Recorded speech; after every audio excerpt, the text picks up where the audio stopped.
Good morning. Today we are going to demonstrate the thrust force using the blade element theory. We will consider the hovering flight.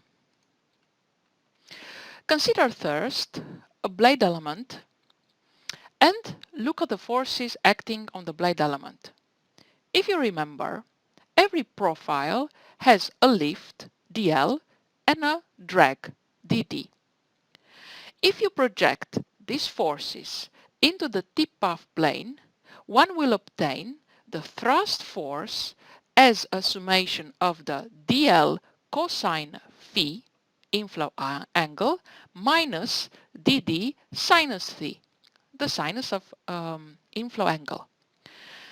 Because the drag is a small force and because the inflow angle is small, one can approximate the thrust on the blade element with the lift on the blade element. If you remember, there is also a drag force in the tip path plane, which you obtain by projecting the lift and a drag force. We used this drag force in the tip path plane to calculate the power of the helicopter.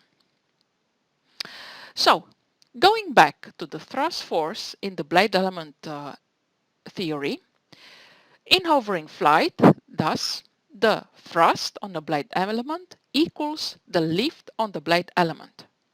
But remember the definition of the lift force. CL rho over 2 velocity approximated with omega r square and the surface c dr. The lift coefficient is of course CL alpha multiplied by alpha. And you have to recall the alpha, the angle of attack element on the blade element. So one has to calculate, one has to drag the thrust force on the blade element. Now, in order to calculate the thrust force on the rotor, one has to integrate along the radius from 0 to r and to multiply it with the number of blades n. In this way, we will obtain an integral from the CL alpha theta, the pitch of the blade angle, minus VI induced velocity divided by omega r. The integral cannot be solved analytically. Why? Because the induced velocity varies along the radius. Because the chord, it can be assumed constant or it can be assumed a rectangular blade. Because the blade pitch angle varies along the radius. Usually the blades are also twisted and one can consider a linear twisted blades with a distribution as given in this slide. The CL and the CD, the lift and the drag coefficient, depend on the local blade profile and are a function on their term of blade angle of attack, Mach number and the Reynolds number. So how to obtain the thrust force? The solution is to try to solve the integral by assuming a medium lift coefficient over the rotor disc, CL bar. If we also assume a constant chord, one can easily calculate the integral. So, the thrust force final result, it is direct proportional with the sigma, the the solidity of the blade, the CL bar, the medium lift coefficient, divided by 6, multiplied with a constant coefficient, which implies the density, rho, omega r, the tip speed of the blade, tip speed, velocity of the blade, and PR square, which is the area of the rotor disc.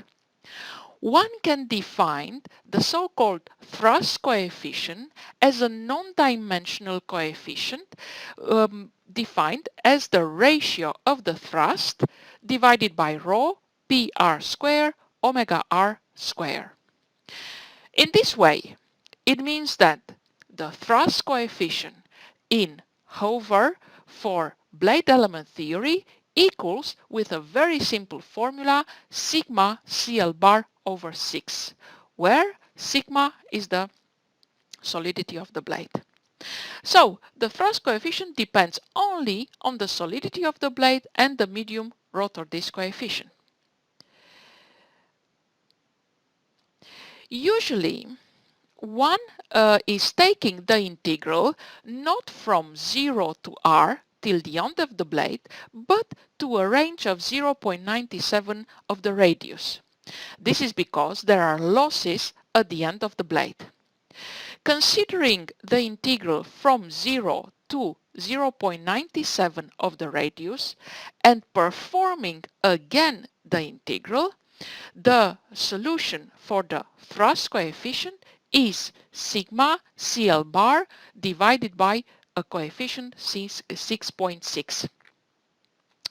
This formula, you will see it often in the literature on helicopters. How to calculate then the thrust coefficient in the blade element theory? The idea is that we have to calculate the medium lift coefficient in the blade element theory. How to calculate this? Mostly we will do by taking from the graphs of a normal helicopter blade. Here you see the variation of the CL bar, the medium lift coefficient, as a function of the medium drag coefficient. Usually one assumes in the blade element theory CT as an weight coefficient, and you see the variation with the Mach number of the tip of the blade. 0.69, 0.52, 0.31. In this way, assuming that CT equals in hover the weight coefficient and calculating the CL bar coefficient, one can calculate for a certain Mach tip number the medium drag coefficient of the rotor. This ends this lecture note on the calculation of the thrust coefficient.